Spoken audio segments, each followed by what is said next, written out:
Ladies and gentlemen, we are back and it's Silver Scrapes in the European Masters Finals and BDS Academy are on their way to get that reverse sweep. This series has been crazy so far. Oh, I mean, Heretics had a 2-0 lead. Like you say, it's the reverse sweep. I guess all of the monologuing come to fruition. All the kissing that you were doing on Twitter, we saw that. I'm doing the job. I'm trying at least. But let's be honest, for this game, it feels like Heretics lost to themselves. In a way, they were ahead. Obviously, BDS has been proactive in the sense that they made this happen. But the amount of mistakes that Heretics made that game, for me, was just too much. Yeah, I feel like the pressure wasn't really on them because they had such a scaling advantage. You know, it was talked about in the cast, ornaments were coming in, right? You have like the Lulu, Aphelios really strong in the later stages, a Viktor as well. I feel like they were kind of putting their own pressure on themselves. And I think, I mean, you're in finals, right? You are looking at the potential of being reverse swept. I think the pressure just got to them. What I think interesting in what you say is the fact that they did go for scaling, and which is something we haven't seen for them so far in the series.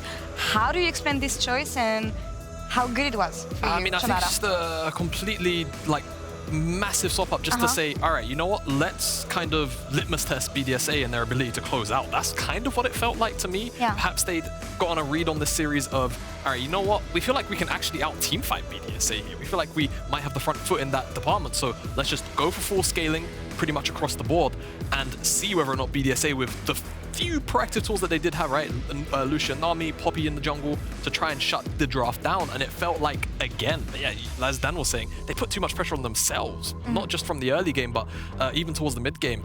It felt like, you know, the third dragon fight, the initial dive actually way back, maybe I think 5 minutes into the game, they were just kind of all over the place for no real reason when they can just sit there with a draft like this on their hands and let it play out themselves as long as BDSA don't accrue a massive gold lead. I feel like you come out of this game and you don't even focus on what happened in this game. It's just mental reset, okay? You got one game left, it's 2-2, whatever happened in the series doesn't matter from this point, it's about this next game.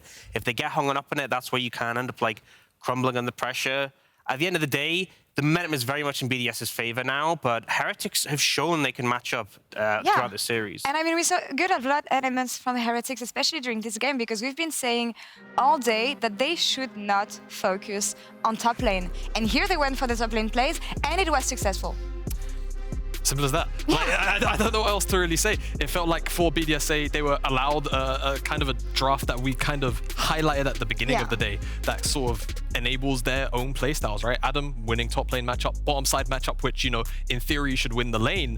Of course, it didn't quite go that way, but it still kind of did, to be honest with you. And it felt as to me that Heretics, again, just by nature of draft, didn't really play to shut down BDSA, but more of, again, a litmus test to say, we don't really feel like you've had it in you this series to close out a game if we have a draft as defensive as this. Yeah, and I think something else I do want to mention is the fact that Reeker really stepped up this game on the Talia. 100%. We've seen more of a lean towards these scaling mid, your Victors, your Azirs. You know, there was that Ari game where it didn't go too successful, but this is a Talia who obviously does hold up really well in the late game. We've seen how much damage you can put out.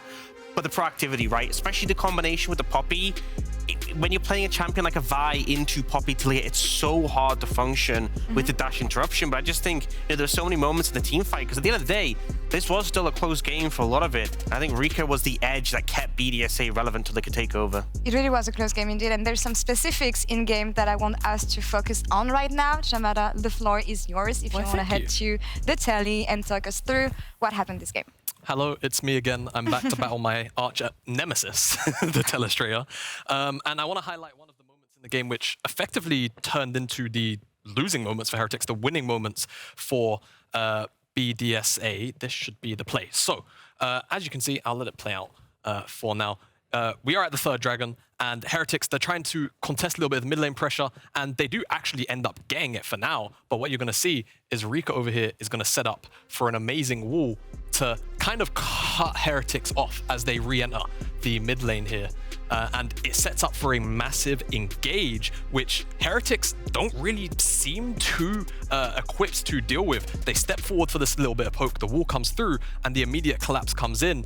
But for BDSA, it ends up actually being a bit of a one-for-one, because unfortunately for them, in the middle of all of this, Jackspektra is red and white Aphelios, and he is not being touched at the moment. He's got wild growth on him, and he is dishing out the damage. It ends up being a 1-for-1, but it's the jungler that goes down for BDSA, and it's the top lane that which goes down for Heretics. So you'd think in this moment, Heretics effectively kind of have the edge to go towards this dragon, but remember, in context of this game right here, they have the hyperscaling composition. They don't really have to flip anything. It's one individual Cloud Dragon. I know I'm the connoisseur of Cloud Dragons, but I promise you, you can give this one up. And I want to kind of just highlight some of the things that they had going on the map for them. All the way up here, this top lane wave available for them to deal with and actually set up for themselves. They can go towards the top side, maybe even look for a Baron. They've got red and white Aphelios at the end of the day. The options are kind of unlimited here for them, but they decide to pressure down towards the river, and BDSA stick around. You can see Crownie's life stealing up off the Grump, and effectively they're keeping Heretics out of the river. Adam pressures the mid lane as well, which is really good from him here, and it ends up drawing all of Heretics back to the mid lane because they're worried about this mid lane priority. Eventually, they slip back into the river, but the issue is Sheo's already back on the map, and he is practically halfway here, and Heretics kind of take too long to make a decision, it feels like. Adam eventually slips into this pocket, which he is discovered on because you can see him on the bottom wave, but it doesn't stop him. Nothing can actually stop him from just going over the wall, and now you can kind of see Aibo is split off, no ultimate just yet, and he's not adding anything to this fight, whereas Adam is in a position of threat where you're gonna see Heretics can't really do anything about this engage that comes through. He gets the rage stacked up. It's a really nice animation cancel as well off the hop where there is no reaction time from the ultimate. And Heretics, whilst they don't necessarily lose anything crazy off this, the point is more to kind of illustrate. They had so many options on the map at this moment, but they decide to go for this dragon play. Nobody dies, but from this set of events, BDSA go up towards the Baron and they clean it up. They get the Baron, and off the back of the Baron, they effectively end up ending the game. They had everything in their hand, indeed. And I want to come back to, especially because we're going to go to the game 5 now, the impact of pressure in these kind of moments when everything is in your hands and you don't make the right decisions, because this is what played for Heretics here. Yeah, I mean, you even saw in that moment where BDSA were a bit more free-flowing, like, okay, we'll send Adam to go to the midway, put some pressure there. Heretics were like, look, death ball, group, no one separate for a second in case something goes wrong. It felt definitely like, you know, they weren't as trusting of their members to move a bit more independently. And as much as that comp does benefit from grouping together, it feels like BDSA were just kind of flowing a lot freer during that whole passage of play. And I think Heretics, the panic must have set in throughout that game. So just a reset is needed for game 5. Yeah, and it is game 5, right? Like the last opportunity for either of these teams. So I'm just wondering, I won't tell my predictions because this one went to the bin after the first game, but you two, do you stand by your predictions saying Heretics is going to take it up? I do. Well, of course I do, right? Good. I thought you was going to swap up on me. As you can see, the predictions have stayed the same. Yeah, I feel like Heretics played themselves in this game number 4. They set themselves up for success with this draft. They just had to not contest that dragon, not give up that much map control, and they probably would have had it. I feel like BDSA hadn't put themselves on a hard timer, but the execution floor just continued to grow with that game, and realistically, Heretics should have had it. And let's be real, if you switch your prediction this late in the series, you've already lost. Yes. Any expectations for this game, given that Heretics came so strong to begin with? Now BDSA is coming back, so momentum-wise, where are we? Stay the same in draft. I think the idea was actually quite good from Heretics. I think they just need to stay stable in the mental department. It really felt like they were pressuring themselves to make decisions here. And then once again, they have choice of sides, so they're still on blue side, so just they give can it repeat this kind of draft. Yeah. Everything is in their hands, but we have one last game in this series, and this will decide who takes it all tonight. Will BDS Academy get that 6th title for the LFL and continue the French domination, or will Team Heretics once again beat the odds and get that title for Spain after 4 years, rather? You will find out with Trouble Inc. Chimera and Initialize. Take it away, guys. I will avoid saying something like it starts with success. But I will say it's only ending in success for one of these teams tonight. It has gone the absolute distance. BDSA came into tonight favorites, undefeated. They went down 0-2 to the Heretics of all people, and what an appropriate name that has been this tournament. We're now at the point where they are 1 game away from reverse sweeping. It's 2-2, and I genuinely do not know who to give the favorite edge to here. I'm going to give the people what they love the most, and that's narrative about teams. Summer has never been historically the season for the LFL. Think back to LDLCs and whatnot. Think back to Misfits Premier. It was all spring finals that they won. Over in summer, they were stopped by the cases of Big and such. The only team that has ever been able to win from the LFL a summer season has been Karmine Corp, a team that is not participating in this summer season in the Amazon European Masters. Can the LFL do it without them? Can they give the LFL the back-to-back title? And can they keep dominating summer season? And that's the LFL side of it. On the LVP, it's been a long time since they've been at the top. So it's kind of difficult, actually, to pick sides. Not that we do here, but even as just a neutral viewer, you're sat there and going like, what the heck? It means so much to both of these teams, to both of these regions. For BDS, there are redemption arcs. There are players proving themselves once again after difficult springs, after some turbulence in their careers. On the side of Heretics, what a way would this be to introduce themselves to the wider European scene before they head into the LEC next year? For BDSA, what a way to potentially right some of the wrongs of this year. It hasn't been the introduction to the LEC they were hoping for. And honestly, even in the ERLs, they were second best in spring. They had that problem at the Spring EU Masters as well, where they fell out in groups. They had such a good run this Amazon European Masters. They were undefeated. They were looking like the tournament favourites, especially with the likes of LDLC and the Unicorns falling by the wayside. And now they have the potential to scrap that history book, to write over a new story, a new chapter, beginning of one perhaps, for the Heretics. We're into draft for the final time this series, for the final time this tournament. At the end of this, one team is walking away with the trophy. Okay, so Caitlyn is banned. Lucian is banned by BDS Academy. Azir is open once again. We might even see a trade of, remember, Viktor was first picked last time from the Heretics. I'd imagine you got to entertain the Azir here on BDS Academy. You're probably looking at the Viktor yourself. Now, the thing with BDS Academy is that only one of the players is playing both Sejuani and Poppy, and that is Sheo. But what do you actually prioritize? Because having the Poppy into an Azir is going to be massive. You don't allow the Shurima shuffles to reach the backline. And it also stops a bunch of the champions that bluerzor has to counter the Poppy. And it's not like necessarily Sheo cares too much if a Trundle is picked into it, which is open right here. Going towards that Poppy. It's locked in again. Something that Sheo has found a significant amount of success on. 2 games in a row now where he has been the jungler to come out victorious. A hover here of the Samira champion. That would be the lock-in blind, but we'll perhaps wait on that one. I suspect that's just the hover for now.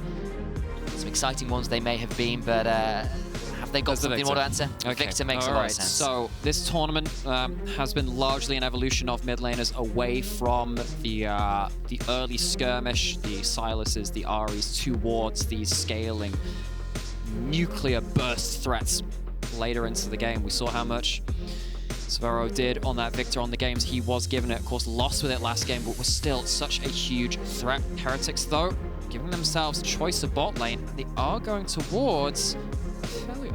This is a double-edged sword because Heretics are technically running it back. Instead of a Viktor this time in the mid lane, they have an Azir. 2 hyper carries, 2 high-scaling mid lane, bot lane, AP, AD carries in the team. You can lock in the Lulu right here if you want to make sure that you have a pretty good pairing right next to your Aphelios to buff him up.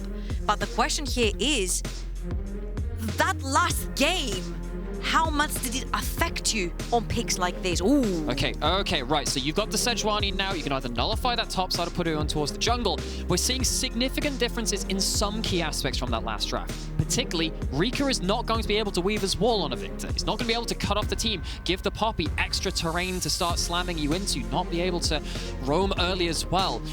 Zwyroo should be able to get prio, should be able to control the mid-jungle in a way that Heretics have struggled to this series. Word on that Aphelios while it's on screen, as well as the Yuumi locked in early, aside from something like an AD carry. It is, in fact, Jackspektra's most played champion of all time, just ahead of that Draven, but it's a champion, despite having played for the 24th time last game, he's only ever had a sub 40% win rate on. And again, he's not been always on the most successful teams, but even so, maybe some real numbers. What have you got? Do I dare say, I want Ivonne on again. But this time, it would be really wise to possibly ban something like a Trundle, because if I have anyone in my mind that could potentially take the champion, slam it in a lane, and run people down, that someone could potentially be Adam. Well, plenty of options left and available. Of course, Poppy can always just go towards that top lane as well. Some rare picks of it. It's not necessarily an Adam champion. For those is 1v1 craziness. Okay, right. Well, What we're seeing instead is Heretics trying to ban away Yuumi companions, shall we say, stuff that pairs up well with that. The Twitch was something that came out a little earlier into the tournament as well. Gives you that extra kind of X factor of actually your bot lane coming to roam, turning up somewhere on the map. But BDS Academy going to have to find themselves a second string of pairs for it. I'm actually surprised. I thought this was going to be a Sivir. I wondered that as well. But of course, Sivir takes a couple items to get online. If you're saying we need the early pressure, maybe they decided it's too risky. The only way I'd say not to do that is maybe they're flexing the Sejuani top and saying, Poppy, be down, we're going for a Jarvan again, because Jarvan is the answer into a Sivir, and it's good into a Viktor as well. Actually, you can lock in Poppy, but... you can lock in something like a Vi right here, flex a Sejuani up top lane, lock in the Vi, Vi smite, takes the spell shield off Sivir, which means that the knock-up will land on the champion, and you can also reach the back line. But you already have so much CC locked in for Heretics right here that bluerzor could even choose to go into something a little bit more aggressive, if you will. Alright, so you don't have the Ornn locked in just yet. Sejuani's obviously there, but Leona is a champion which has backline access. And I think a lot of champions have come to the fore because Nautilus and Leona have fallen out of the meta. Suddenly you don't have to be worried about a solo flare pinging you on the backline. You have one last choice to add in something to supplement that engage. It's a top lane or a jungle. Sejuani going towards the top lane. That's a good call. Anti-tank shred now as well. You start chucking that Yuumi onto a Poppy. Maybe that Poppy just disappears. Pillar into Viktor and Sivir as well is a miserable place to be unless you've got that flash available. So powerful into those immobile carries. Olaf. I was about to say, I don't know how viable here Na is, so he might have to resort back to an old favorite, since Darius has been permabanned the entire series so far. But that makes a bunch of sense because with so much CC, you can just completely ignore the front line. Now, a problem that I do have with Olaf right here is that there's a bunch of mid shields you have to go through, which will also damage you on your way to the Azir and the Aphelios, and by the time you reach the Azir, he can shuffle you. There's also a lot of things which can pop your ult for free. You've got that solar flare, you've got that the non-committal engage. You've got a lot of ability to engage at range. Then the Trundle ult smacks you with that ultimate, and you're really not happy about things. There's only so much a Yuumi can do. BDS Academy, when they are engaging, if they choose to, they need to be hyper-coordinated. If someone gets stuck alone in the meat grinder of Heretics DPS, they lose those fights. Now, saying this, of course, Heretics, even though I do really love the front-to-back composition that they have right here, a lot of big potential, a lot of engage, disengage, these two carries take a while to come online. Yes. So I want to see where bluerzor is going to choose to actually play for, because usually when there's a Yuumi lane down the bottom, then it's just the AD carry that needs to be careful of positioning, and it's -1 person from the lane, which makes it extremely diveable in the early game. It does, and of course, if that Olaf gets rolling and then has a Yuumi on top, maybe you get caught in place by, you know, a pillar or a Shurima shuffle, and you go, well, great, you're in, put me even closer to you. I can just keep running at you with the zoomies, with the final chapter, and you just die to that incredible combo. You just put a really disgusting image in my head. Right? I mean, Blabber was doing it for years. We've all seen how that works in International League of Legends. See whether he can do it again. It did not work out in game one. He got separated from his team a lot. Perhaps a little easier for him to work with the Yuumi this time around compared to the Soraka, but the pillars, the solar flares, the Emperor's divides, a lot of ways to pick off some immobile carries by Heretics. This is why I feel like Sheo might have to play towards that top side of the map here. Put down your vision towards the bot side and try to get that Olaf ahead. Because if I'm looking into the future, I'm favoring Heretics so much. The second Adam steps forward with his ult and the subjugate goes down from the Trundle, he's a piece of paper. He's just gonna melt on his way to the carries. Same is gonna happen to Sheo's Poppy, right? So unless you get massively ahead in the early game, it looks kind of grim. Observers were briefly saying hello to some of the local wildlife, the duck in the bottom river, which we've long had the running joke is actually an eldritch beast overlooking the rift. And, yes, while we're also casting our gaze onto the rift, looking at all of these players lining up for the last time in this tournament, it is so fitting that it has gone the distance between the first face-off in a finals Spain and France, the LVP and the LFL have ever had in this competition. It's closer, I think, than many people even had the gall, the temerity to call for. Even Noah, right, the biggest LVP fan I know, was so nervous to give this team a real fighting chance in some ways, and they have proved so many of those doubters so very, very wrong. They have come in, they have pushed BDSA to the absolute limit, just as they have been pushed in turn. And maybe they can follow in Mad Lions' hallowed footsteps, winning in 2018.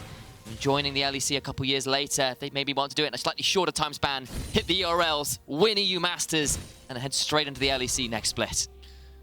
So, Sheo, bluerzor have their options. Level 1 all-in, actually, from the Heretics bot lane, especially with Aphelios not being the strongest champion at that level. Getting any chunks there, very unlikely to happen, but of course, Yuumi lane's also not the strongest at that time. And because the Yuumi lane is not one of the strongest, you get to dictate the way you want to play your waves. So if Jackspektra and whiteinn build a big enough wave, bluerzor is pathing towards that bot side of the map. And again, it's not always about killing someone when you dive.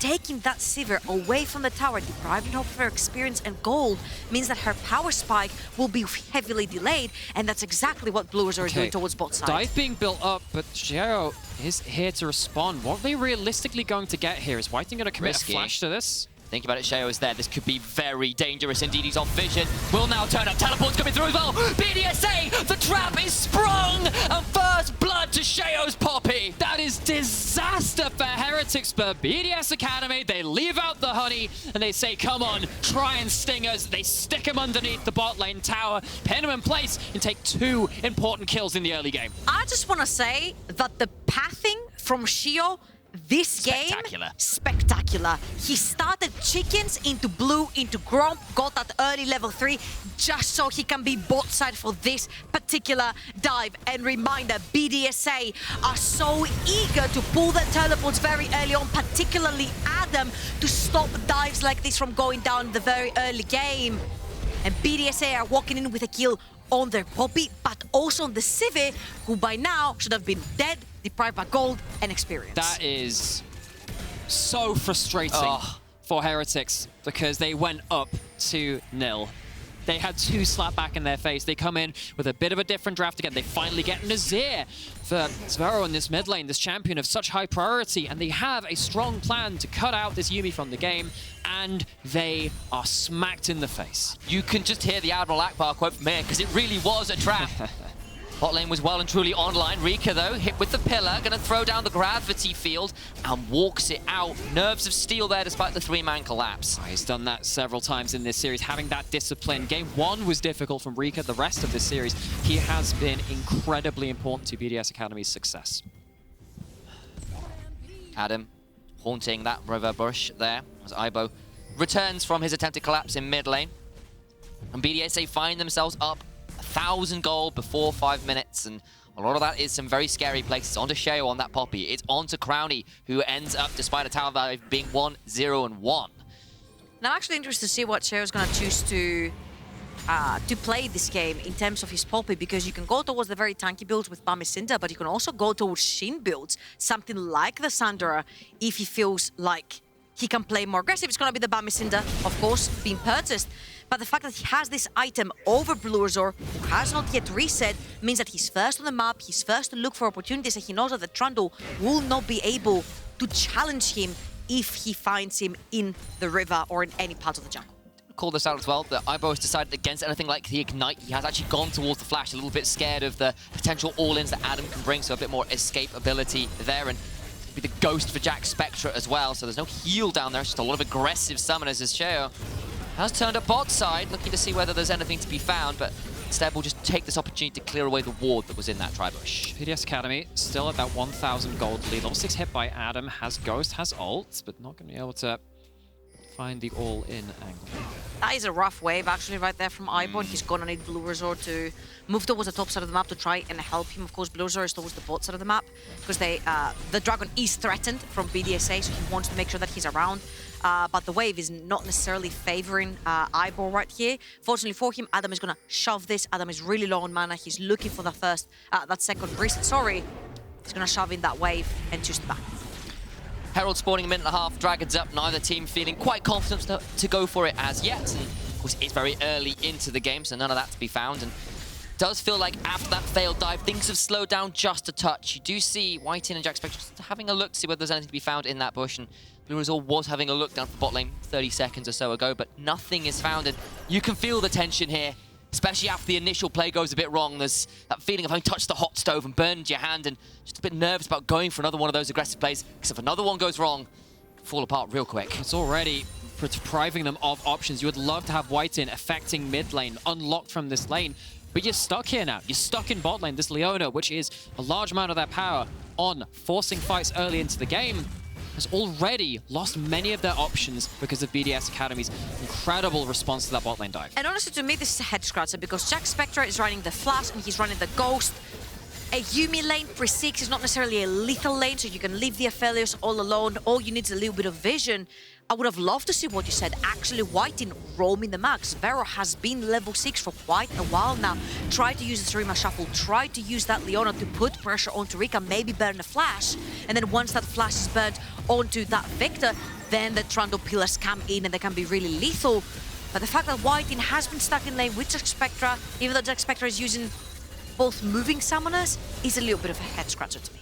Actually, let's take a moment to really praise Crownie and Erdote, because coming into this series, wasn't exactly that hyped about this bot lane. They had survived a lot of pressure, but they've been rarely winning their lanes in a heavy manner. They were picking towards bot lane, and it really was a bit of survival in this bot side. Against Jackspektra, against whiteinn, against this lane that Heretics have found so much success through, Crownie and Erdote have been actually a real strong lane in a way which I'm sure actually a few people would have doubted. Yeah, I certainly was among them. I had my doubts, especially around some of the positioning in key moments where Crownie was getting caught out, even on the likes of the Caitlyn. But it does feel like, especially these last couple games, he's been very dangerous indeed. Back on the Sivir, it wasn't the most impressive game the first time in the series on it, but can certainly have a better time of it now, especially with how the early game has gone.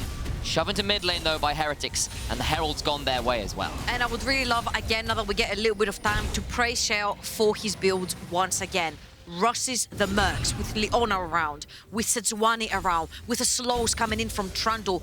That extra... I forgot tenacity. the word. Tenacity, thank you very much. That extra tenacity coming in, but also the magic resist, because Sejuani and Leona deal a lot of magic damage, and same as Azir, is going to prove to be really, really helpful in this early game. Sheo's got the wrap on them. This is very dangerous. Heretics need to be afraid. They think it's a 1v2, but I don't think it will be very long. Sheo's coming over. Keeper's Verdict is down. Jackspektra shoved back, flashing away, but knocked up by that Keeper's Verdict. Healing his way back up.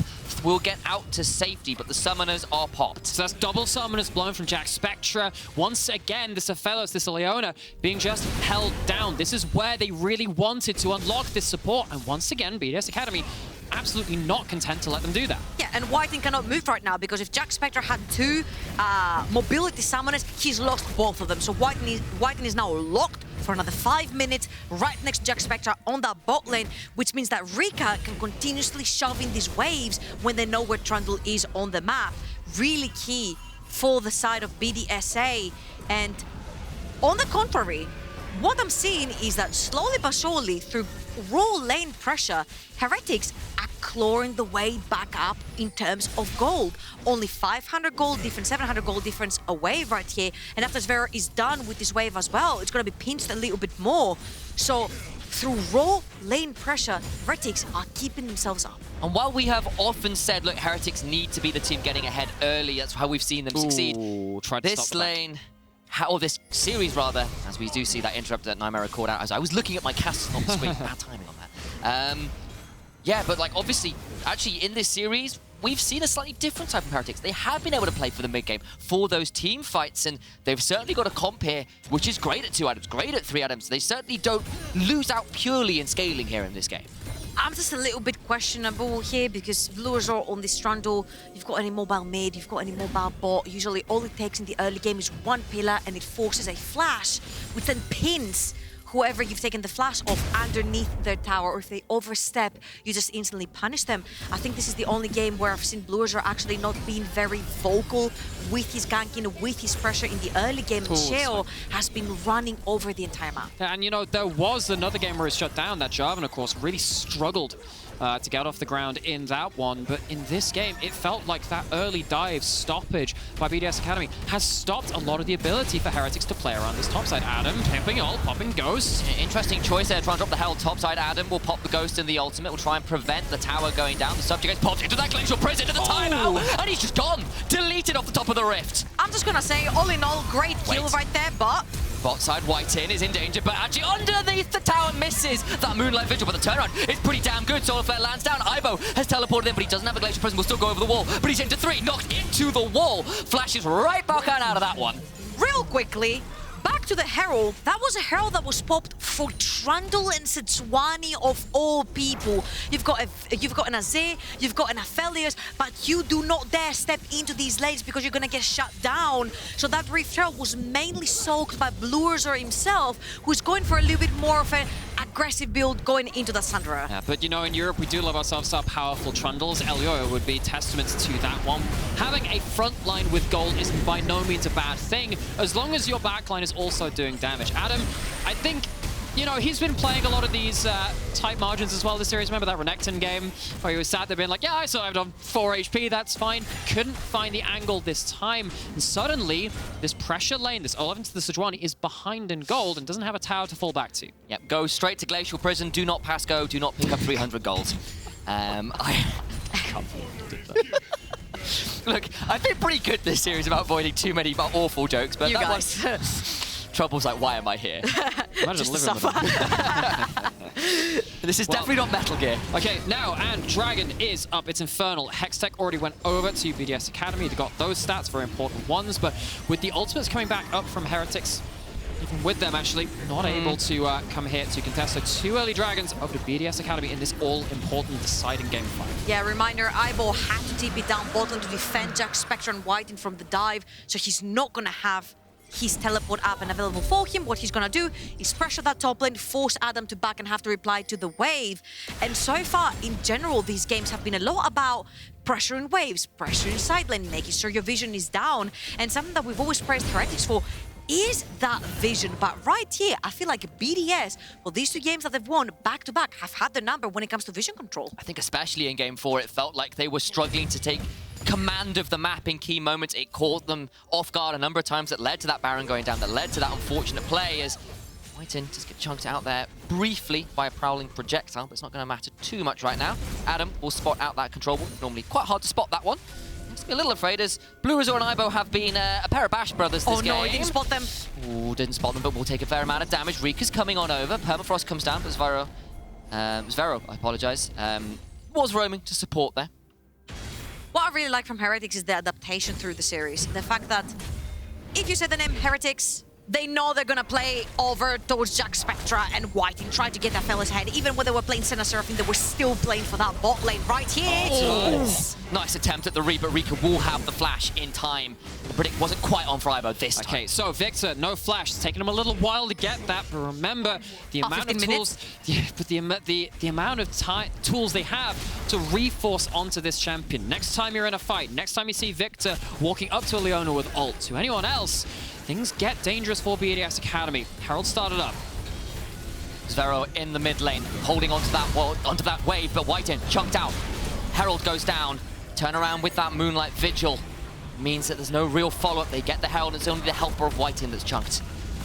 Yeah, and Heretics get away with that Herald. It's so important, again, when you have champions like Viktor using that Herald to break open the mid lane when there's so much wave clear on the opponent team is going to be a very useful tool for you to actually unlock them up, get that vision control back, so then you can play through your very strong Trundle, your very strong Sejuani through the tops of the map. And again, that adaptation and development through the series to know that, you know what, Jackspektra isn't an Aphelios. He will scale, he'll get there. He's got an item, an item and a half, 2, 3 items. That's when you start playing for him. Zwyroo has gone completely silently towards his first Leandris, 300 gold up. He'll scale, he'll get there. Getting yourself ahead, especially after a very failed level 3 dive, which put your entire team down 1k gold, was of pivotal importance to Heretics. And again, they've got the first 2 items from mid and top. Sorry, jungle and top. Yeah, it's that discipline again. We've seen it from BDSA, particularly in their first Poppy game for Sheo. He ended up being very far behind after a insane level 1 from bluerzor, but they couldn't quite finish it. But in this game, this one is Heretics having to find their way back out of what was an awkward early game. They're back in the lead now, though. They have themselves over 1,000 gold lead, and they do have a flashless Viktor for the next couple of minutes to try and take advantage of. They can force a fight, they have a Herald, they have their ultimates. But they have been punished for their own oversteps in this series. However, Heretics are very much not the team to be dismayed on that level. A minute and a half just over until what will be a soul point for BDSA, but topside Adam has decided he's had enough of waiting. flash out of Ibo in trade for the ghost from Adam. That's where it comes in handy, so that Olaf does not run you down, because if you keep running into the axis, if Olaf keeps picking them up while you're running away, he's gonna run you down, and Adam knows that champion too damn well. Sheo has to flash, gets rooted with the Binding Eclipse. Final chapter popped as well. They're really looking for the Herald right here. They've got in the pocket. They wanna use it to get that pressure in the mid lane and then bleed into that bot side river for the dragon. Luckily for BDSA, they do have the scuttler in this river, so they do know whoever walks in and whoever walks out. Again, Heretics, they have the ability to make the next big play. They have that Herald. They could have forced that fight. They have just enough reservation on that one, though, to take what was given to them for free, then walk away. They have time on this Herald. They can go back. They can have another crack at it later on. Especially with this dragon coming up in a minute. Maybe that'll be a better timing for them. Use it as a counterweight. Stop the BDSA dragon stacking. And I don't know if right now it's the perfect timing to fight, because Erdote has just finished his Moonstone. whiteinn is just sitting on a couple of components plus stopwatch. That Sivir is going to start getting a lot more gold in the pocket, and honestly... Oh, my days. It's going to be close. Tower shots coming through on Adam, but there's no ignite this time. Ibo needs to run. Gore drink a heal. Keeps Ibo vaguely alive. He's got no mana. He can't get away. bluerzor coming up. We'll want to try and turn this around, but Adam brings down the axes and cleaves in at the head of Sejuani into Adam. Trying to trade out. He's so low HP. Ragnarok comes through. He's winning this! But the chomp from the Troll King does silence the Viking. But this 10 seconds till Dragon, this was a chosen decision by Heretics to go towards top side and not fight in the 5v5. Maybe they're waiting for the next item breakpoint. Maybe they're waiting for BDSA to make a bigger mistake rather than facing them face up. They lose themselves. Their top laner, they can't compete for this one. But right now, Heretics are on a timer. In 5 minutes' time, this will be soul for BDSA. And even though you were stalling to get items, they're not going to be given to you. You only have 5 minutes. It's a teleport up there. They're looking for a second charge. It's where they... How far will they go? I'm not sure they can go for anything more than just that inner turret, but they secure it with it at least. Well, they've still got themselves the gold lead out of this, but you're right. The soul point is a big discrepancy. Mountain Soul's pretty huge. They're looking for Spectra. He's in danger. He was trying to shove for that tier 1 bot. They were trying to get something on both sides of the map. Uses the Gale Force. Does have the flash. Ghost is down. They will not be able to get anything more. Ghost and flash burned, but they will not kill off the AD carry. Now mid lane. This is like flowing around the map like water. Heretics taking everything on the map. Gonna jump onto Crownie. He's taken damn low. Can't quite kill him. whiteinn ignited, taken down. Up comes the turret. That sun disc will be a morning vigil for Leona. Look behind them. Sheo is flanking them onto this Poppy. He's sitting right behind, waiting for an opportunity, but Crownie is way too low and doesn't want to step up. This is a big win for BDSA right here. Remember how we said they only have 5 minutes timer? Well, they took Jackspektra's both summoners. His flash is not going to be up when Heretics want to fight for the next dragon, which is going to be soul for BDSA. So if you get flanked by an Olaf, you're definitely going down. Now, the bonus for Heretics in terms of the silver lining is that they did get mid out of turret. That's obviously the most important turret in the game out of your first ring of them. And that gives you the ability to put wards like that. You wouldn't be able to put that down if that turret was there, of course. You would be able to spot that one out. Heretics have that ability to have more control over mid lane, but they have to use it well. If they lose around this dragon, BDS Academy look like they are on course for that throne. And I'd like to ask our observers where that Anathema's change has gone to from the sort of bluerzor, because my mind says you put it on Viktor, you build full armor, and you put it onto Reeker's Viktor. I can see the angle there. See who it's been attached to. We'll have a hover through and see where the production gets back to us. I could see the angle for Crownie as well, potentially, if they feel he needs to die. Sheo running away right now. He's got the Yuumi on top of him. He's a very good carrier of the cat. But nothing more to be found right now. It is, as we said, the gold lead to Heretics, but that win condition, that looming Dragon Soul fight. It's a long way off, but it's another Baron start. They're not there, Sheo. He's just around the corner, but it's going so quickly. He's got no flash and no blast gun. They can't get in. Keeper's verdict will have to be good. It's too late. It's gone. Solar Flare afterwards alongside the Glacial Prison, and like the last game, it's inverted. Heretics steal away the Baron this time. It is smoke, it's mirrors, it is a sneak from Heretics this time. And now, even though Jackspektra will not have his flash up and available for this particular fight, he'll have 2 items on top of the Sivir that have lanes pressuring around the map. and they can use the pressure with the Baron to threaten potentially an end, while BDSA are fixated on something like that Dragon Soul. And the timing is so good for Heretics. It's 2.5 minutes up until that dragon spawns. That gives you more than enough time to shove in, control the map, reset, go towards that dragon. They can have a full run at this fight and give themselves the best possible chance. BDS Academy need to start racking their brains about how they approach this soul fight now. And it has been confirmed, Anathema's chains are on Viktor. You build that full armor, you're gonna go towards a Thorn Mail, and then you put the chains onto Viktor. You don't care about AP damage either. Ivo being attacked on the top side. Chaos Storm is down, but the wave is dead, and that means no easy way to get to him. But Adam ghosting away in the bot side. Pillar comes down to block off an easy escape. The Chilling Smite comes through, the Subjugate as well. But will Zwyroo? Olaf fall down? Zwyroo coming over, looking for a potential shove. Here comes the turnaround with Erdote on that Yuumi. But they will not get anything more. Tower is instead the prize. Yeah, bluerzor pulls the ult a little bit early, not able to twin on that damage to anything that the Azir was bringing in. We're once again seeing this flowing water across the map. Both teams avoiding each other, taking the structures. Trying to see John for tier 2. Goes BDSA, down. your wave clear is all the way on the top side of the map, trying to push a tower. You only have a Sivir. If she missteps, if she walks too close, she can get shuffled by the Azir. And the Heretics are going to use this information that they have with Viktor being top side of the map to actually shove in and use their Baron to take all other towers. And after the first couple of levels, after that hugely failed dive from Heretics, you could see all of the numbers on the bottom scoreboard going over the BDS Academy. Now, in what could be the pivotal fight for the entire tournament, it is over to the side of Heretics. BDS Academy, they are damn good team fighters. They will need to show it against a mountain of gold against them. And I just want to ask observers, please show us top right quadrant of the jungle, because it's lit up in blue. Oh, wow. Every freaking where. Whoever walks in from BDSA, they will have info on that. Ibo is leading the charge. Whoever missteps could get hit by an ultimate, ends up going down. 2.5 items Azir, 2.5 items Aphelios will take you down. Brace for impact. Everyone from France, from Spain, from around Europe and the world. 5 seconds until the soul fight, and neither team will be backing down. It is Heretics who have control, but BDSA who have stacked the dragons beforehand. Sheo coming in, but it's so dark. Okay, BDS Academy actually choosing to back off. Maybe they can catch someone in the return back to mid. Of course, they are looking at Heretics saying, all right, we can give up a dragon or two. It's not the end of the game. Looking for the angle still, potentially. Crownie gets a lot of damage down onto that turret, but now he's left in a difficult position. Chunks eyebrow out just a little, but will not secure anything more than half the HP of that turret. Fun fact, both teams want to be fighting in choke points, but none of the two teams want to be fighting each other in choke points, because Azir Aphelios in choke point is so strong. Zed's trying to try and turn this one around, so much damage back and forth, but no one's quite secured it. Moonlight Vigil lands, but doesn't do the damage he was hoping for. Glacial Prison lands, follow-up, not fantastic. Stun onto whiteinn, who uses the stopwatch. The turnaround damage! Jackspektra falls to an undertow, dragged under by Adam. He'll be taken down in trade, a 1-for-1.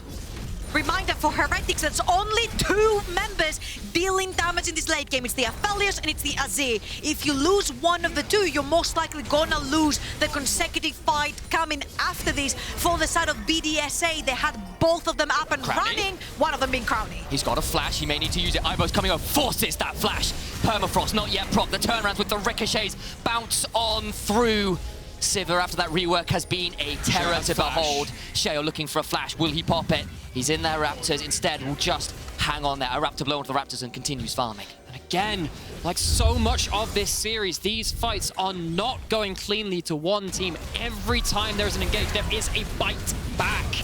See that Sivir popped early into this fight, and this isn't in the choke point. This is right in the open field of battle, and it's difficult to find the follow-up. There is always something looking for the disengage, and with that huge amount of CC on top of that Chaos Storm, BDS Academy have enough to at least take down the first member. The thing is, for both of these AD carries, it's just so difficult to step forward to put an auto attack even on the tanks, because for Sivir to step into Azir soldiers, for Aphelios to step into lasers and ultimate coming in from Viktor is just so difficult. So unless you get a massive Moonlight Vigil from the sort of Jackspektra, it's so difficult to walk forward to DPS, because if you do, you end up dying like we saw in this replay. And honestly, again, both of these teams want to fight in choke points, but not each other, because they're equally just as good in fighting in these really tight spaces. I feel like for both of them, they need to try and find a pick, which is much easier for Heretics because they do have the legs of the Sejuani. It lands on someone that can pile onto them, make it a 4 versus 5. Eyes on that Baron timer. 25 seconds till it spawns. Last time it was a sneak, a very swift one from Heretics. That earned them the gold advantage you see that stopped that soul stacking quite so easily. They'll get now onto this tier 2. Crownie hit with the pillar. Glacial Prison goes wide. I think that was a little far for the follow-up anyway. Azir not there, don't have those Sand Soldiers. We saw how difficult it is for Jackspektra to impact these fights. Baron now available. Heretics, of course, snuck the first one of the game. It was a turning point for them, allowed them control of the map, allowed them to take that first dragon back from BDS Academy. Now they are the ones trying to shove back, counter-shove, and get control of this north quadrant. Really importantly, Crownie does not have a flash. If he gets caught by a Leona ult, any Leona-related CC, the Azir shuffle, any Moonlight Vigil, Crownie's going to be in a lot of danger. And as you can see, he is pretty far forward. These soldiers start hitting, you're going to be in a lot of trouble, but mid lane wave is always the name of the game when we're talking about going into the river and getting control of the Baron. This is favoring Heretics, because while this time and clock is going down, Eyeballs ult is coming back up in 8 seconds. Okay, but BDS Academy have that vision control. They're coming in from this top side. They have a Sivir ult. They have ways to at least try and find their target access, but once again, tentative, back and forth.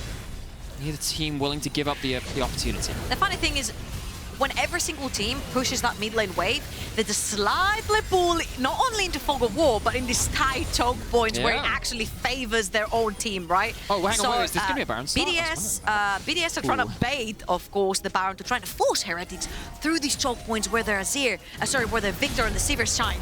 Bluerzor steps forward, takes a chunk, but isn't anything more. The Sundick spawned by Zwyroo, trying to control the mid lane wave.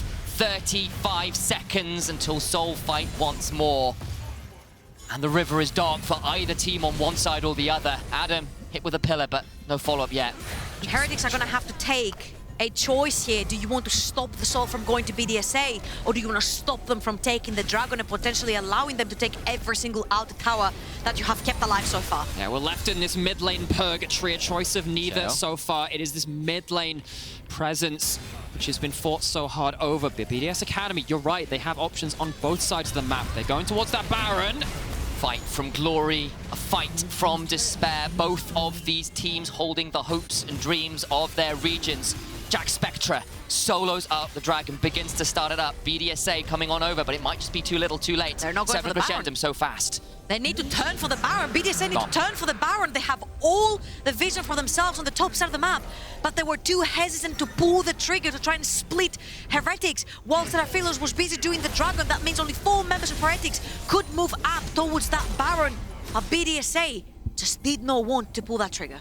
And Heretics gonna get alarmingly tanky if they can keep stacking up those mounted dragons. 8% of those resists every single stack. They're back to the Baron. Important for the Sejuani. Trundle so far ahead of the Poppy as well. Shredding resist is gaining more for themselves. And this push and pull, this ebb and flow, the tides of war shift in Heretics' favor. Dragon to them. Bot lane chunking out that bot lane inhibitor as well. It is slow going, but it is on Heretics' side right now. They're crying havoc.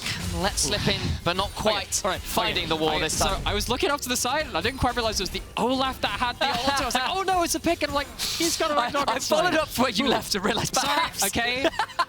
A little hard for that. We can chill out just a little bit. Crisis averted.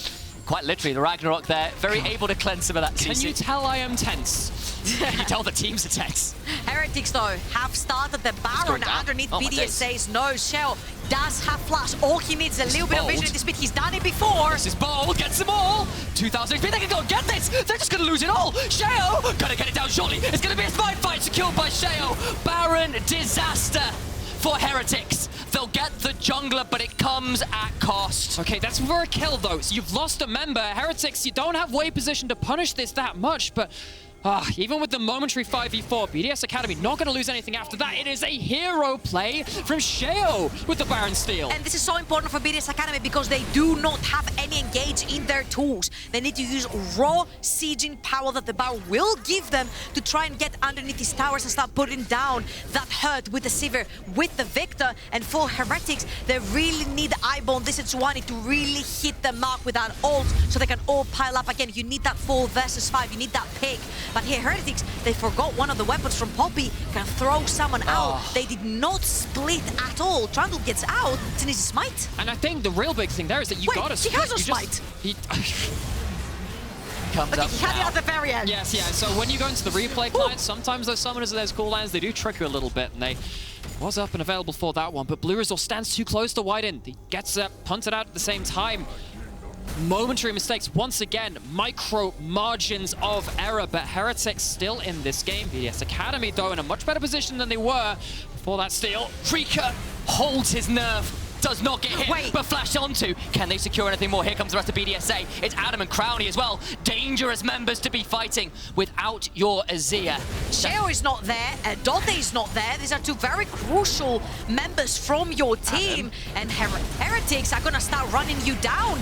Ragnarok is popped. It's not quite the end of days yet. This game still runs. Yeah, but that is not in trade for the Subjugate. Subjugate's still up and available, which means you have a lot of fighting power from bluerzor. And again, this jungler so far ahead that the Trundle is actually a significant threat to BDS Academy in these fights, is a secondary frontliner in the way that Poppy is going to struggle to be in these fights. Baron hasn't led to all that much yet. A minute left on it and only 800 odd gold that's been earned because the side lanes have not been for once in BDSA's favor. Heretics turn up to this mid lane tier 2 again. Crownie is here alongside Sheo and Erdote, but nothing to be done as yet. And Adam actually TP'd on the top wave, trying to shove in this tower. Aibo does have TP available to join his team no matter what, but it's BDSA trying to link up together with Adam towards the top side of the map. Again, you do not want to be fighting each other in very tight spaces in the jungle because Azir and Viktor will have the times of their lives with their spells. Talking about Azir and Viktor, they're both sitting on the edge of completing that death cap, even though for Reeker, he's one whole item down. In tight spaces, everyone can hear you scream in this game. Do not get caught in the chokes, but in the open field, it's very hard to land those killer blows. Both these teams try to thread the needle, try to find those odd fights, but as it stands right now, Heretics gonna be second to the plate. Battle lines drawn, death cap in for the Azir. Heretics looking to claim the throne from the LFL, bring down this empire that stood for 3 championships in a row, and Adam being caught by the pillar is a bad start. This damage from the death cap could be make or break. Reeker, 2.5 items, hasn't completed his death cap yet. He can't because he didn't even have the teleport. You might see him back in here if he has the gold in him. Okay, but the trade-off, he has a stopwatch. 2 stopwatches for BDS. Sivir down. He's invulnerable, I apologize. With the spell shield, Aibo chucked out, not dead. Sheo trying to be healed up. whiteinn has to flash away. On the other side, Jackspektra has managed to chunk out Adam. Gets him, shreds him to pieces. Dragon started, but it's now at the man disadvantage. 50 seconds on the Olaf spawning and BDSA. They just have to run to the hills. Is this game slipping away from them? Adam tries to take the 1v1 versus the AD carries, but you've got Sivir and Crescendum on the Aphelios. Runs down the Olaf, and what an important moment that is. So many base stats built up by Heretics after taking yet another dragon. Honestly, I see why Adam did this, keeping Jackspektra with these 2 weapons away from a big fight. It is so important. So even though Adam trades his life for this, he keeps Jackspektra away from everyone else. And it's just so important and pivotal to not have that Aphelios use the Moonlight Vigil with these 2 items. On the contrary though, BDSA get really chunked down because again, that death cap completed on Zwyroo, on this Azir. 4 items, he's doing a lot of damage on his own, and we said that there's 2 hyper carries in each team. Zwyroo is there, he's doing the damage Jackspektra can't. And I'm gonna throw something out here now. Even if BDS Academy gets sold, I think their front line is so much more squishy, and a triple Mountain Dragon topside from the Heretics, plus the Subjugate. I feel like giving over this many base dragons is almost as bad as giving over that soul. Of course, they will want to claim it nonetheless. BDS Academy got life in them. They have fighting potential in them. The Heretics grouping up, shoving. They're going to start walking on in. Who needs a Baron when you have this late game power? They're going to try and hold on. That turret, though, not long for the world. Down and out. Crownie is here. Throws down the On the Hunt. Is this their final moment? A last gasp, a last attempt. The pillar prevents the easy engage. But that's it. That's it. You have no engage from BDSA. They're popping the Sivir ult. That's it.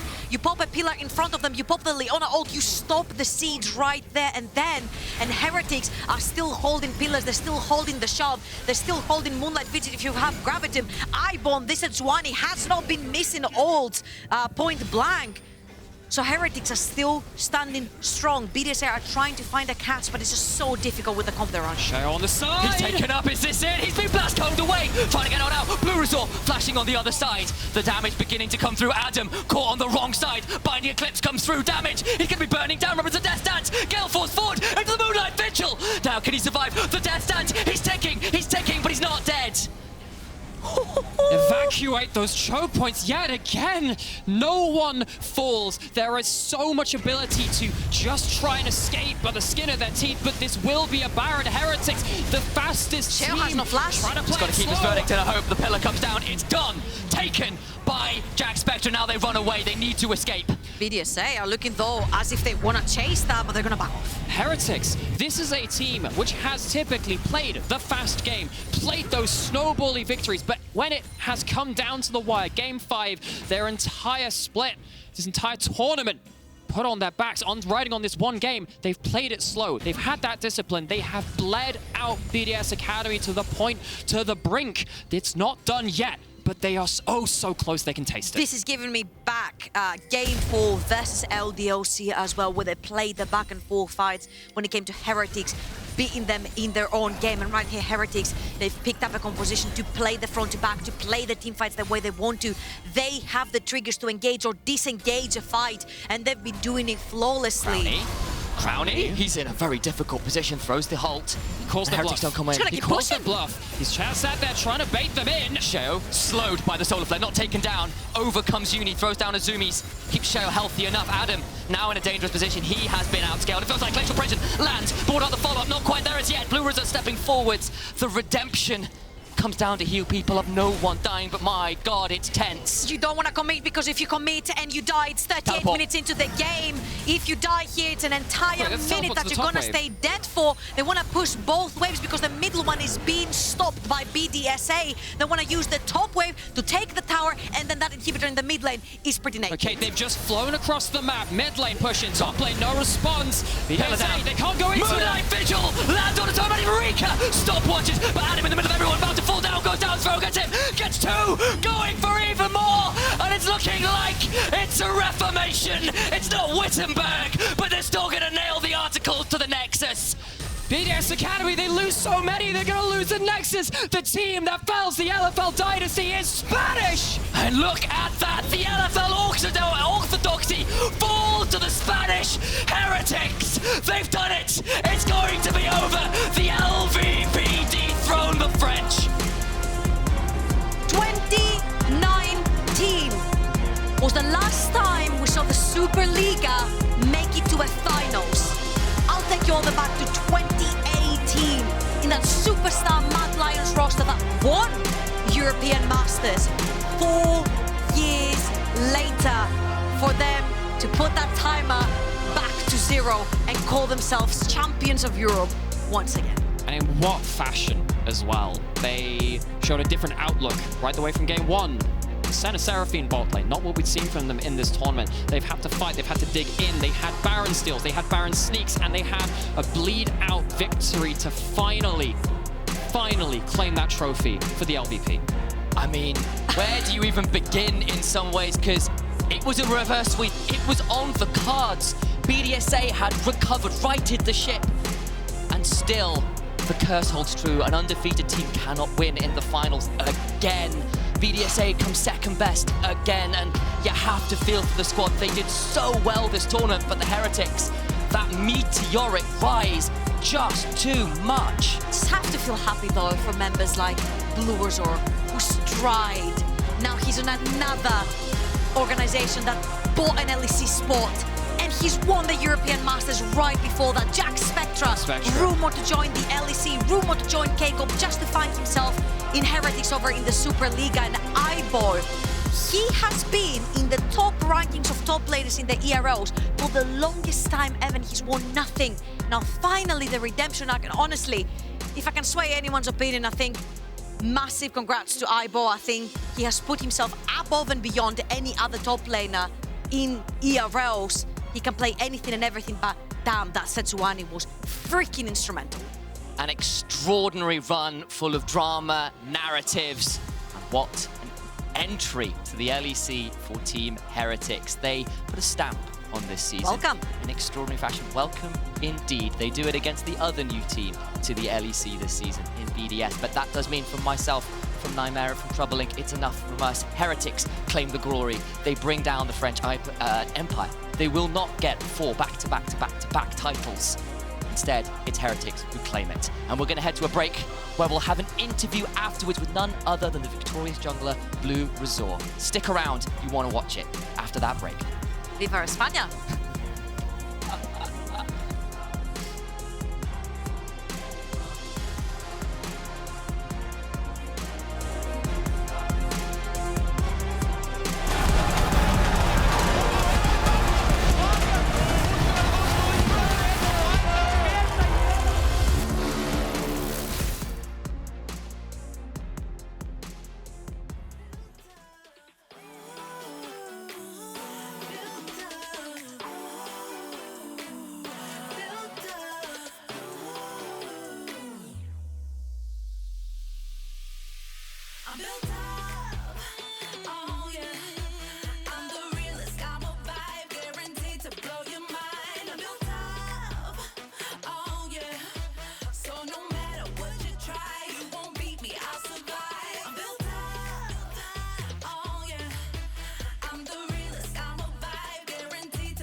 No matter where you go or what you do, your position will face opposition for any and every move.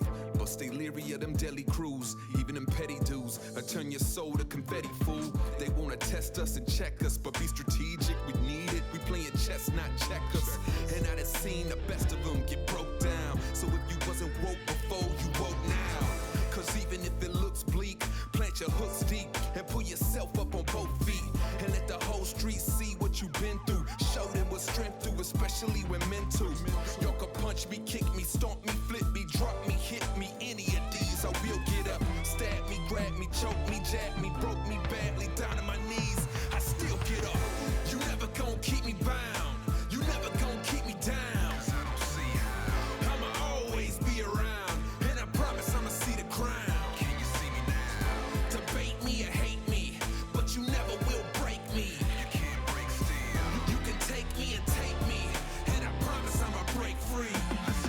Don't be thinking cause you bigger and badder that you could come through and run through my crew like we really don't matter. How dare you come through our city with Anna? What's that? That's animosity, and what you doing is an atrocity. You thinking that you preying on the weak, but we ain't even weak, we just waiting on the creep. Creeping slow while we waiting for the sneak. Attack these foes and lay it to the beast. And your mans is frontin', don't stand for nothing. Don't need legs to stand for something. Feel my soul and feel me, dog. Don't matter what you cowards do to me, I will endure. Y'all can punch me, kick me, stomp me, flip me, drop me, hit me, any of these I will get up. Stab me, grab me, choke me, jab me, broke me badly down to my knees. I still get up. You never gon' keep me bound. You never gon' keep me down. I'ma always be around, and I promise I'ma see the crown. Can you see me now? Debate me or hate me.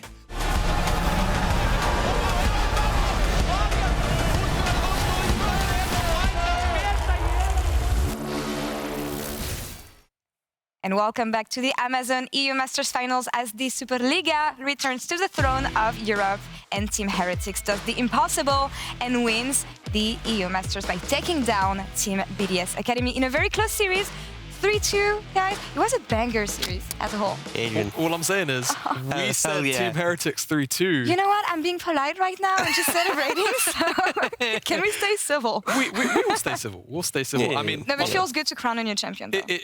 Naturally, right? And not only just a new champion, but also, you know, a new region. We've had 3 splits of, you know, complete LFL dominance.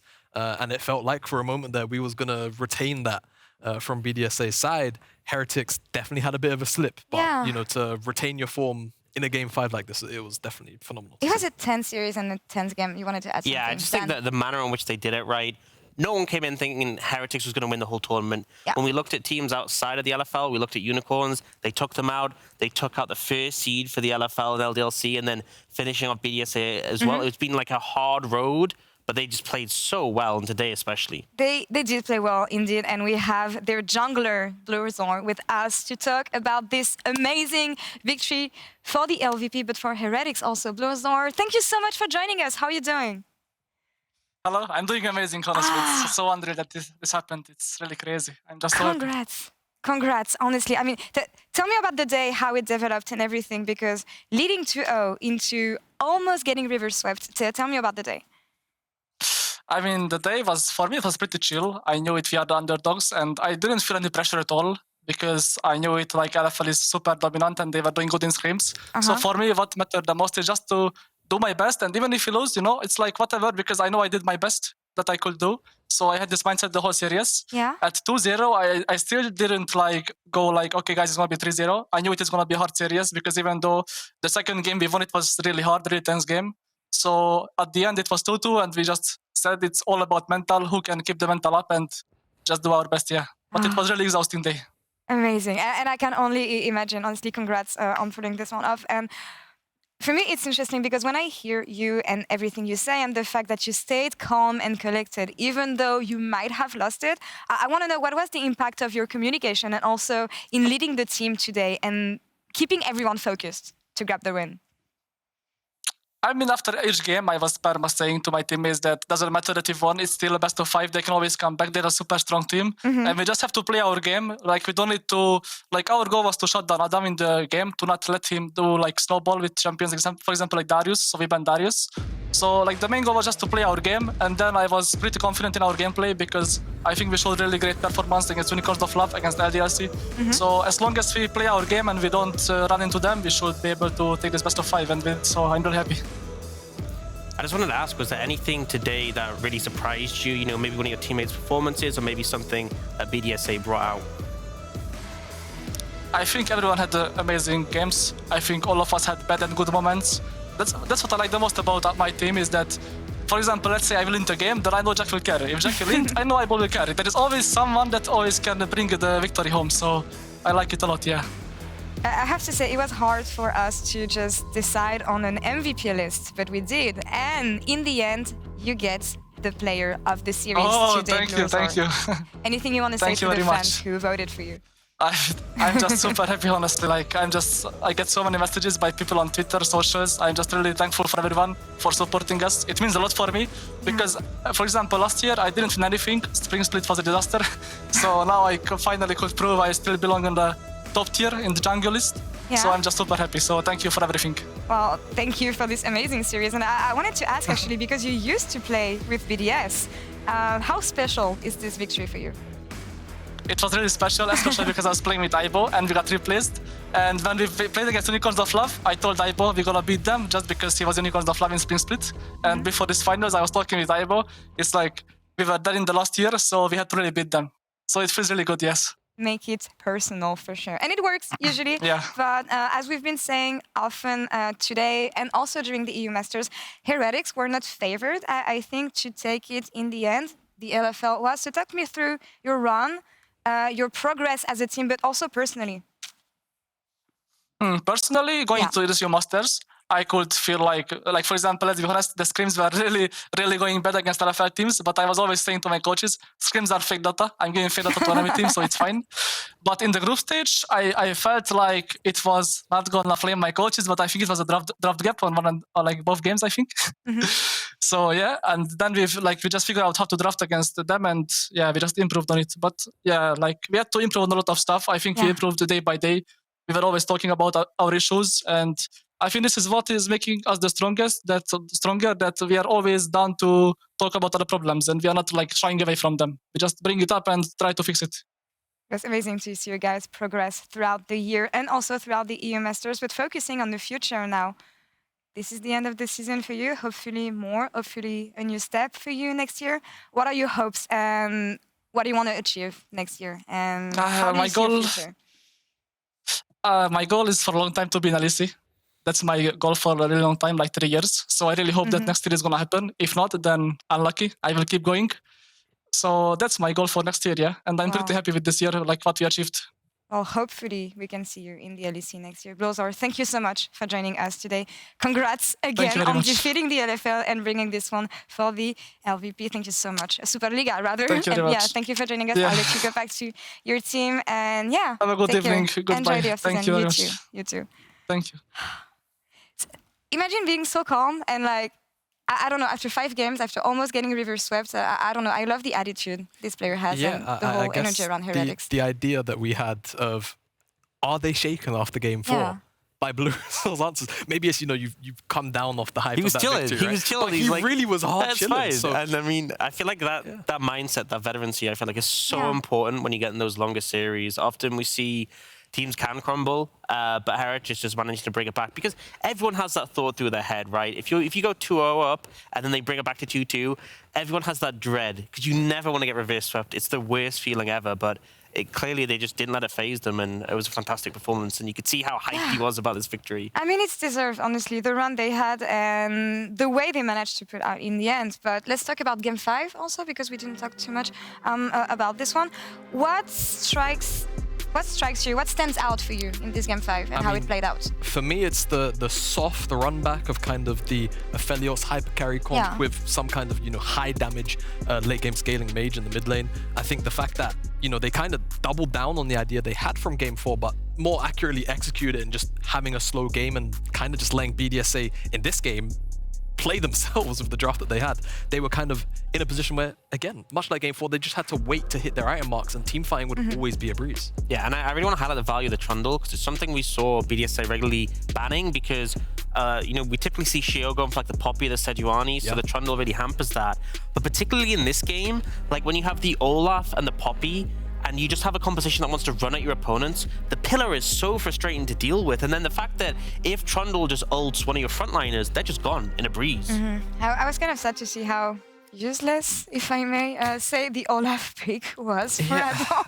I mean, it's one of those situations where in a game like this, it has to snowball incredibly hard through that Sejuani lane. And Aibo, I mean, I think he didn't touch a minion for about the first 2 creep waves. He was just like, you know what? I am so convinced that all I need to do is not grief to Adam. He didn't even take Ignite. He took Flash. He said, everybody else, do your job. I'm going to do mine. I'm not going to enter this Olaf. Because, definitely an Olaf with a U on its back could have taken over this game. Adam was in a position where, sure, he could snowball this game if he's actually handed the rope to do so, but he was never given the tools. And I feel like this entire series, we saw them do a fantastic job of just keeping Adam in check. Because if you think about Adam's tournament so far, prior to this series, it was like, oh, he's probably MVP of the whole tournament with how he's been playing, absolutely the best top laner.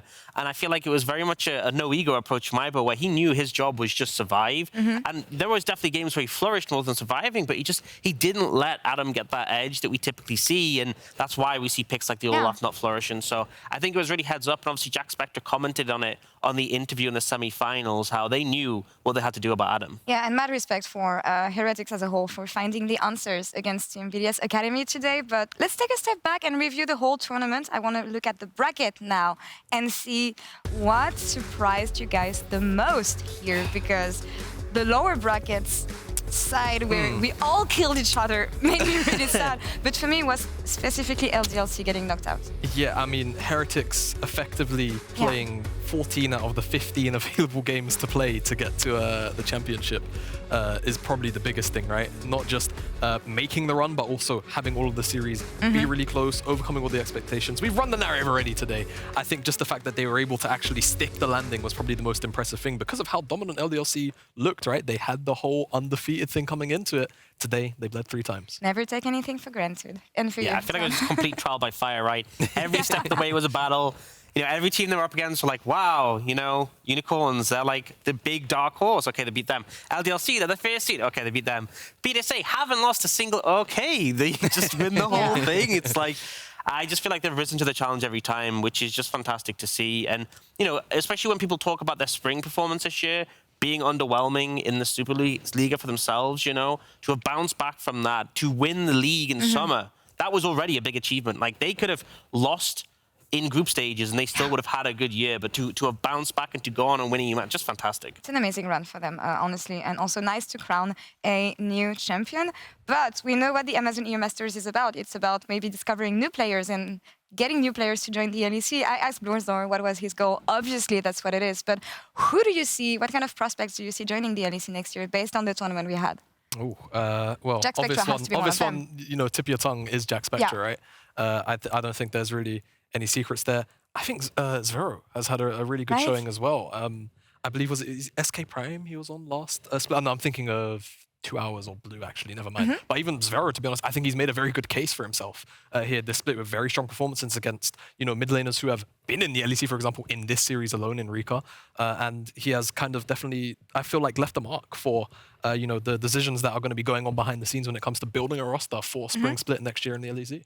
I honestly think both junglers, right? Yeah. I think this series is a constant battle, and it was trying to find that edge. And I feel like bluerzor showed what he could do when he was being proactive. You know, the game where he invaded heavily and completely shut Sheo down was fantastic, and obviously doing a lot to set up his team. But even Sheo as well, I think, just had a fantastic read. There was that moment in Game 5 where the dive was set up and Sheo had specifically cleared to be ready for it, hiding out of vision. So I think both very intelligent junglers had a fantastic performance in this tournament, and I would not be surprised if both got snapped up. Yeah, fully agree on that. And I expect we'll just see new players, honestly. That's also what the LEC is about, discovering new rookies. But that's all for us here for now.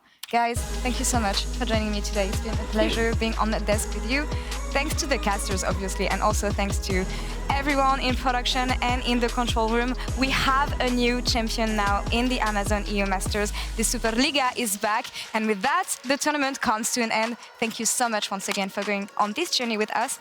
Thank you to everyone, and good night. We'll catch you soon.